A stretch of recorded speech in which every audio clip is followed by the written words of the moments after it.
NDTV के साथ खास बातचीत में रक्षा मंत्री राजनाथ सिंह ने कहा कि 400 पार सिर्फ नारा नहीं है, मुझे पूरा भरोसा है कि हमें 400 से ज्यादा सीटें मिलेंगी।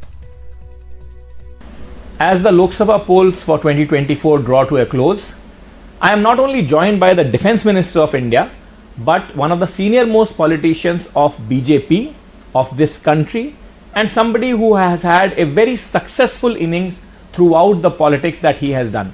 Mr. Rajnath Singh, welcome to NDTV. Thank you very much. Rajnath ji, मैं आपसे सबसे पहले ये सवाल पूछ लूं कि अब चूंकि 90% चुनाव 2024 का पीछे है हमारे, कि जो सबसे पहली बात थी लोगों के दिमाग में इस समय है कि बीजेपी एक तो कितनी सीटें ला रही है, और दूसरी बात ये कि जो आप लोगों का नारा था कि अब की बार 400 पार, वो असल में 400 पार हो रहा है कि नहीं हो रहा है?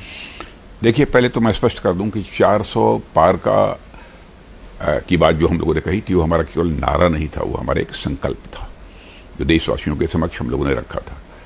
अब तक जो 6 चरणों के चुनाव संपन्न हुए हैं और उससे हम सबको जो रुझान अभी तक जो प्राप्त हुई है, उससे हम पूरी तरह से आश्वस्त हैं कि 400 पार के अपने संकल्प को पूरा करने में हम कामयाब होंगे, ऐसा मेरा विश्वास है।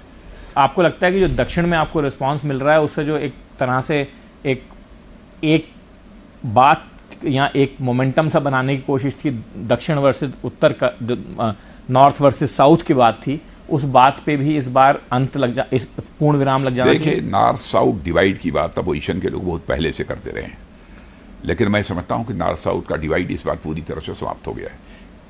किसी के मन में यह बात नहीं है, क्योंकि हमारे प्राइम मिनिस्टर मोदी जी के प्रति जन सामान्य में विश्वसनीयता बड़ी तेजी के साथ बढ़ी है।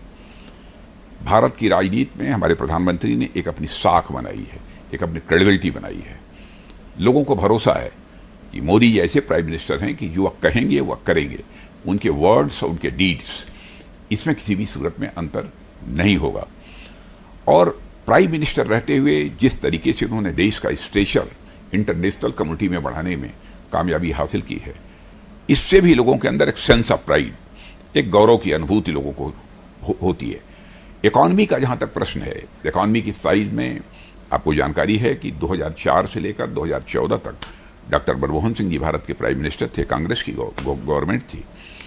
उस समय भी हमारा भारत इकॉनमी की साइज के मामले में दुनिया के देशों में वह 11वें स्थान पर खड़ा था।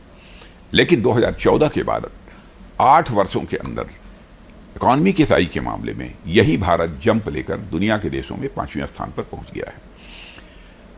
भारत ही नहीं बल्कि दुनिया की जो फाइनेंशियल फर्म्स हैं, इकोनॉमिस्ट हैं, अब वो इस बात का दावा कर रहे हैं कि भारत की अर्थव्यवस्था दुनिया में सर्वाधिक तेजी के साथ आगे बढ़ रही है।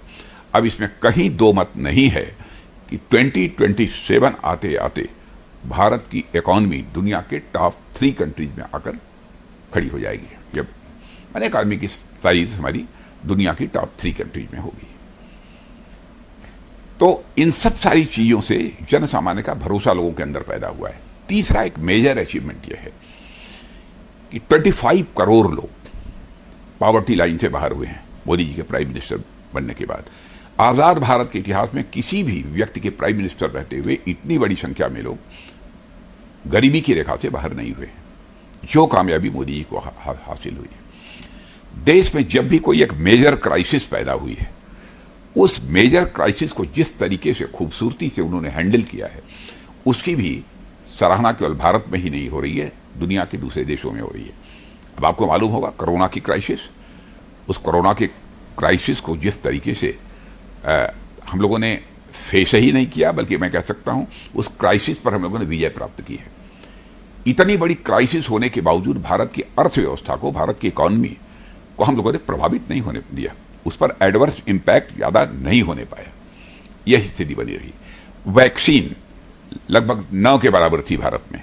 हमारे देश के वैज्ञानिकों ने हमारी गवर्नमेंट के प्रोत्साहन पर, हमारे गवर्नमेंट के द्वारा हर प्रकार का असिस्टेंस प्रोवाइड करने की आश्वासन पर करिश्माई काम किया हमारे देश के वैज्ञानिकों ने, और इतनी वैक्सीन बनाई कोरोना की कि केवल हमारे देशवासियों को ही उसकी 2 डोज 3 डोज नहीं लगी, बल्कि विश्व के 100 देशों को हम लोगों ने यह कोरोना वैक्सीन भी ये प्रोवाइड की है।